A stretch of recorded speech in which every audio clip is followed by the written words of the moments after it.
Welcome back sa ating channel.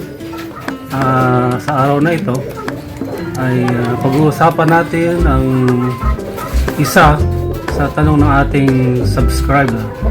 So, tinatanong niya kung alin ba ang magandang alagaan, Rhode Island o Decal Brown. So, alin ba ang mas malakas mong itlog, Rhode Island o Decal Brown? So, yan ang pag-uusapan natin sa araw nito. Isa-isahin natin yan, kasama na rin yung ibang alaga natin na manok na layer. So, pero bago yan, gagawin muna natin yung routine na ginagawa natin araw-araw. Maglilinis tayo ng kanilang kulungan at magpapakain tayo sa kanila. Okay, let's start. So, yun. So, ito yung ating mga batch 2 na heritage chicken. So, maglilinis tayo ngayon. Marami na naman nilang ebak. Lalaki na nila, oh. So, sa mga bago lang sa channel, sa ating channel, so ito yung batch 2 natin na pinahatch. So halo-halo na yan. Meron tayong Rhode Island crossbreed, purong Rhode Island crossbreed ng ating Jersey Giant, crossbreed sa ating Rhode Island, at itong ating white leghorn. So ayan. So meron tayong apat na babae na Rhode Island Yokai line. So dalawang ito yung ating rooster na crossbreed sa ating Rhode Island Jersey Giant.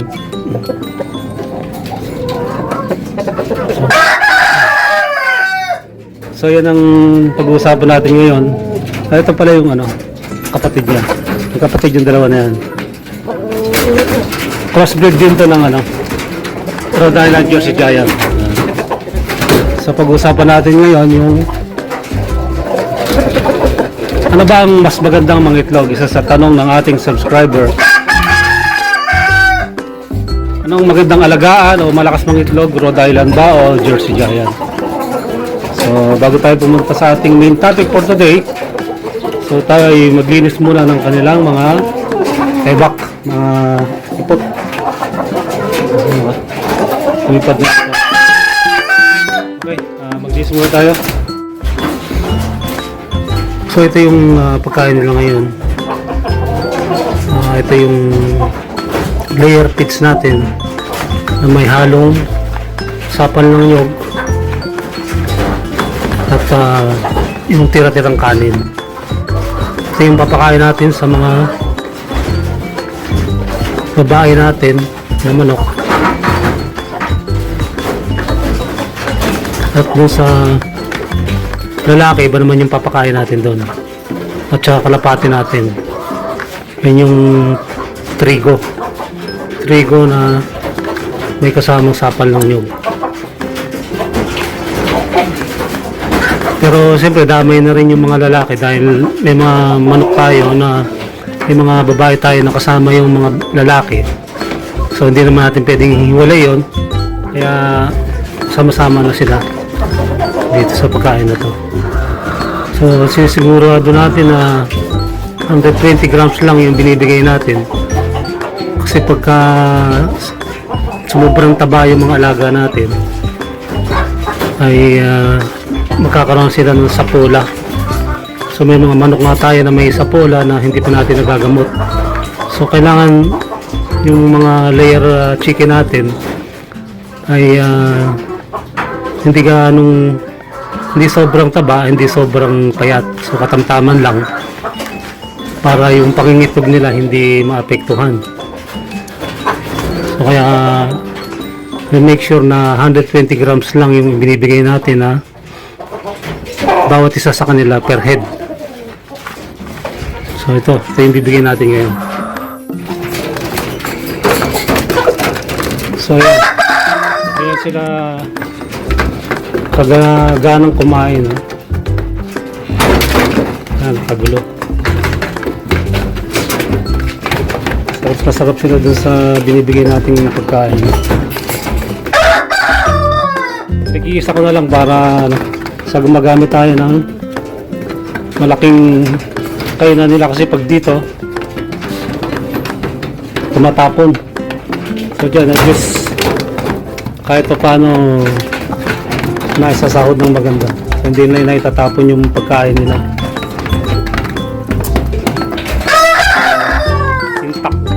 Intact yung pagkain nila pag dyan natin ilalagay. Kasi para silang hindi abutan sa pagkain pagka binibigyan natin ng pagkain sa sa umaga. Gutom. Ayan. Pero yan wala namang natitira dyan sa mga pagkain na binibigyan natin.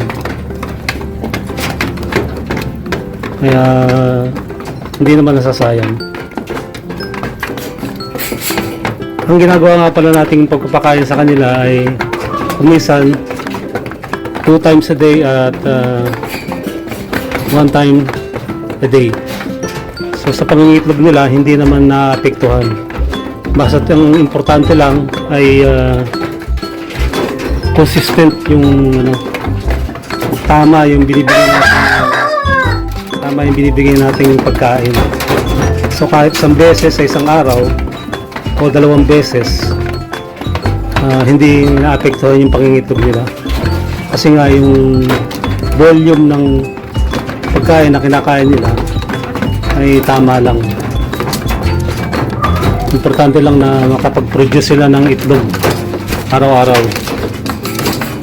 So lalo na to mga bata tong mga to, kung batch to natin na mga layer chicken na to, kaya nasa peak pa sila nung pangingitlog. Kaya halos araw-araw humaharvest tayo ng itlog.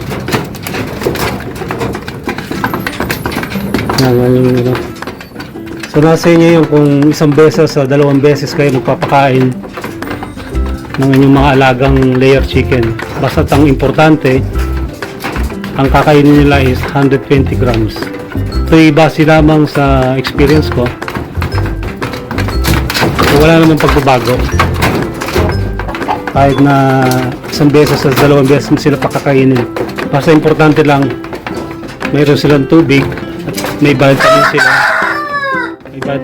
May vitamin silang iniinom. At least 2 times a week. At tama nga yung pagkain. Tamang gramo ang pagkain ng kinakain nila araw-araw. So ayan. So ayan yung pagkain nila ngayon. So ito nabigyan na rin natin. Natin yun yung pinaka nila. Ito yung materialis natin na ginagawa. Yung pinaka nanay nila. Mukha mo na yan. Ito yung Jersey Giant natin. Rhode Island. Yung 2 partner. Materialis din natin yan na ginamit. Itong 2 na to, itong nasa taas, mga Texas natin na manok yan. Magamitin din natin yan balang araw. Sa ngayon, itlog ito araw-araw nangingitlog to eh. Kasi nga yung pagkain na kinakain niya is tama rin. So ito yung decal brown natin. Isa rito may sapula, kaya gagabutin din natin to. Yung isa dyan nangingitlog, yung isa hindi kasi nga may sapula. Okay. Yung mga lalaki naman yung bibigyan natin ng pagkain. Yung mga lalaki natin nandito, saka yung mga kalapate. Gawa muna tayo ng pagkain. So ito bali yung pagkain ng ating kalapate at yung ating lalaki na mga manok. So ito bigyan natin to.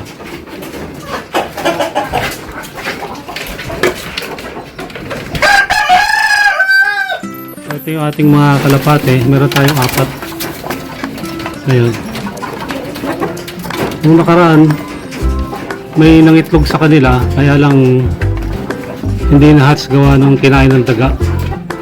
Siguro doon dumadaan yung daga, kaya nasayang yung 2 itlog.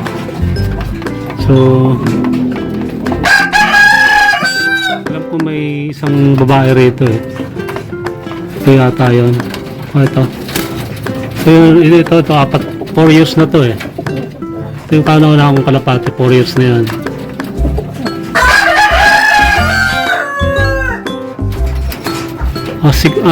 Pagpa 5 years. Kasi 2021 na hatch ko. 2021 na hatch. So 26. 21 plus 5, 2026, 5 years. So 5 years na yan. So maghintay lang ulit tayo na may mga itlog. Ayan. Ayan, kinakain nila. So dito, ito yung mga lalaki natin ha, manok.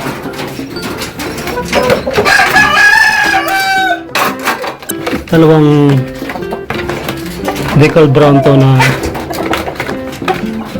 rooster. Okay.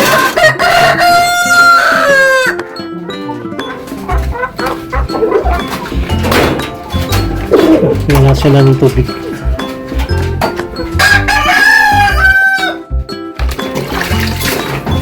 Ayan. Kumain na kayo ha. Ayan. Ayan sila. Okay. So, ito nga pala yung na-harvest natin itlog kahapon. Ayan. So, meron pa. So, ngayon may mangingitlog ulit. Harvest ulit tayo ngayon. So okay, narilis na natin yung kanilang mga kulungan. Kain na rin tayo. So pupunta na tayo sa ating main topic for today. So yun nga ay kasagutin natin ang katanungan ng ating isang subscriber. Tinatanong niya kung ano daw ba ang magandang alagaan, kung Rhode Island daw ba o Decal Brown. So yan ang sasagutin natin ngayong araw na ito. Okay? Buksan na tayo. Sagutin na natin yung tanong ng isa nating subscriber. So ang tanong nga niya ay, ano daw ba ang magandang alagaan?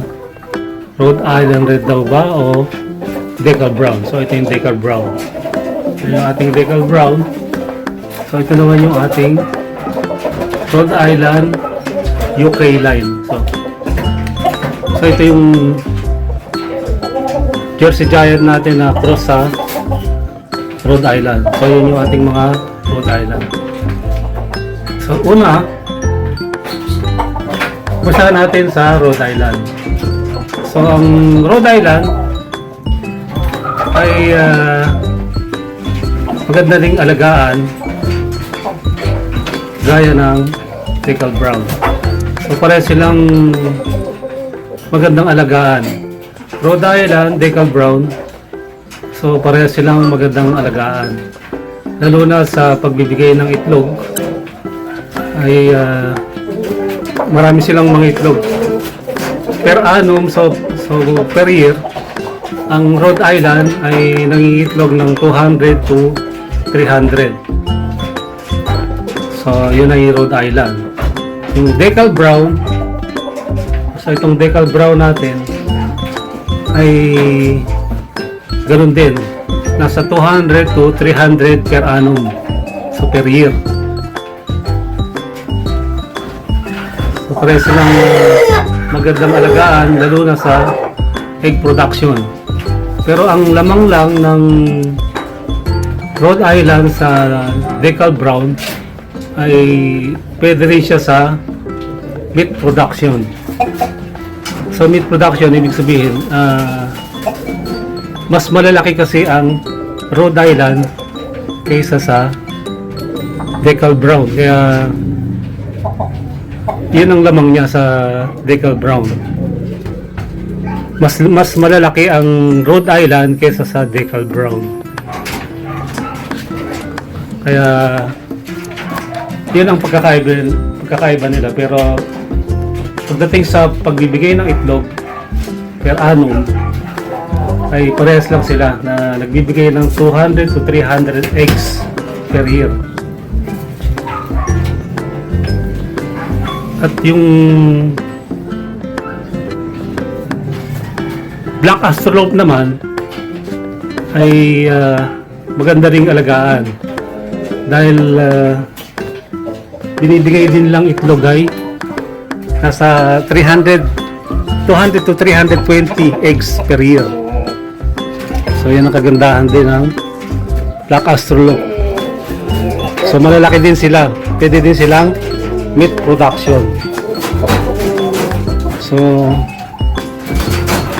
dito naman sa ating Jersey Giant, natin, nagbibigay siya ng 200 to 280, mga ganun, 200 to 280 eggs per year. So maganda rin siya sa meat production dahil sobrang lalaki sila. So tinaguran silang most largest chicken in the world. Kaya ganyan siya kalaki. Halos silaki sila ng mga Shamo tsaka asil na mga manok. So mas malalaki sila dun sa mga babaeng Shamo at sa babaeng asil. So yan yung ating Jersey Giant. At yung isa sa pinakamalaki o pinakamaraming mga itlog ay itong number 1 natin, White Leghorn. Kaya lang ito lalaki to eh. White Leghorn. Yung White Leghorn, nangingitlog siya ng hanggang 300 to 360 plus ng itlog per year. So yun yung White Leghorn. So siya ang number 1. Siya ang the best mangitlog. White Leghorn. At yung sa mga lalaki nila, nanggaling nga pala ito sa yung origin nito ay galing sa Italy. Yung original na mga White Leghorn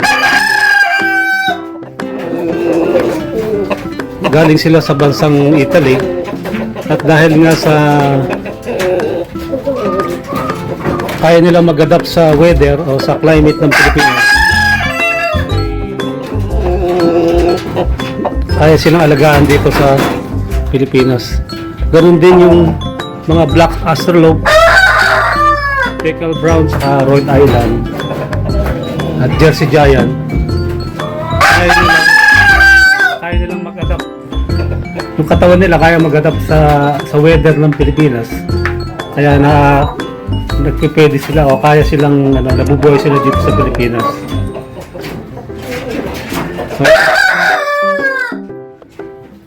yan yung ating main topic for today. At sana nasagot natin yung tanong ng isa nating subscriber. So sana naging konting kaalaman sa mga subscriber natin. So okay, yun lang muna sa ngayon. Hanggang sa susunod na vlog natin. Thanks for watching. See you again sa ating mga susunod na vlog.